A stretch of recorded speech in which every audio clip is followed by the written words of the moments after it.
Before history turned her into a legend of beauty and seduction, before poets and historians wrote endless tales about her charm, there was something far more dangerous about Cleopatra VII. It wasn't her beauty, it was her mind. But here's the part most people never hear. The woman remembered as a seductive queen was actually one of the most intelligent political strategists in ancient history, and her story begins in chaos. In 51 BC, Cleopatra became Queen of Egypt at just 18 years old. But ruling Egypt wasn't simple. Her kingdom was rich, powerful, and strategically important, but it was also caught in the shadow of the growing power of Rome, and inside her own palace, betrayal was already forming. According to Egyptian tradition, Cleopatra had to rule alongside her younger brother, Ptolemy XIII. But power shared is power contested. Soon, the palace turned into a battlefield of politics. Advisors manipulated the young king, and before long, Cleopatra was forced into exile. Yes, the most famous queen in history once ruled nothing at all. But here's where the story takes a dramatic turn, because Cleopatra was not finished. While Cleopatra gathered support to reclaim her throne, something enormous happened. One of Rome's greatest leaders, Julius Caesar, arrived in Egypt. The Roman Civil War had reached Egyptian shores. Cleopatra knew something instantly.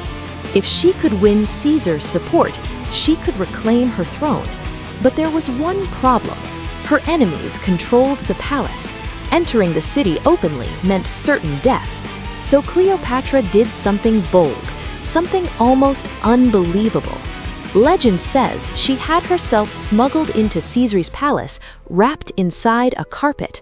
Imagine the moment. The carpet unrolled, and suddenly standing before Caesar was the exiled queen, not as a prisoner, but as a strategist. Caesar was impressed, not just by her presence, but by her intelligence, wit, and political vision. Soon, the balance of power shifted. With Caesar's support, Cleopatra defeated her rivals and reclaimed the Egyptian throne. But the story was only getting more dangerous. Cleopatra and Julius Caesar formed one of history's most powerful alliances.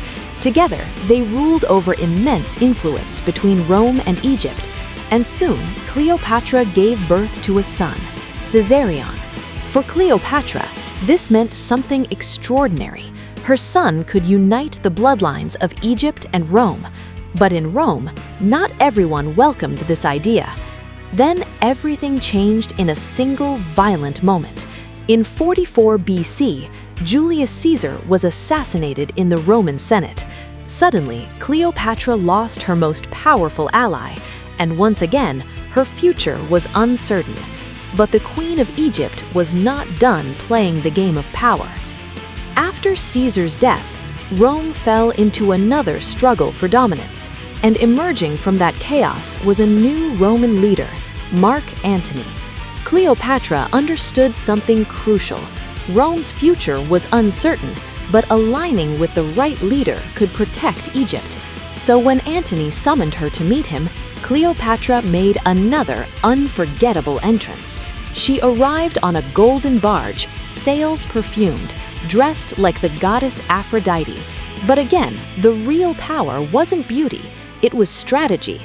Cleopatra and Mark Antony formed both a political alliance and a romantic partnership.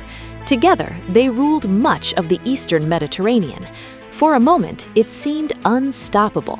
But in Rome, another man was watching carefully, a patient rival, a calculating strategist. His name was Octavian, and he was preparing to destroy them. Octavian understood that defeating Antony meant defeating Cleopatra, so he launched a massive campaign against them. The decisive moment came in 31 BC, at the Battle of Actium. Ships clashed, empires trembled, and the future of Egypt hung in the balance.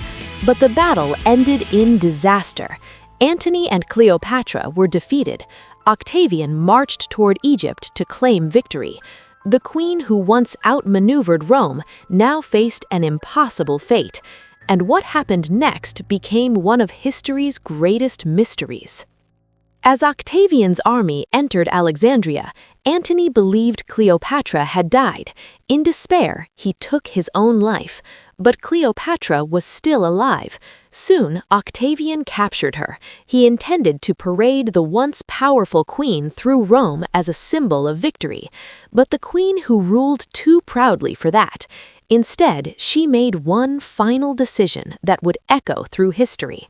According to legend, Cleopatra chose death by the bite of an asp, a snake.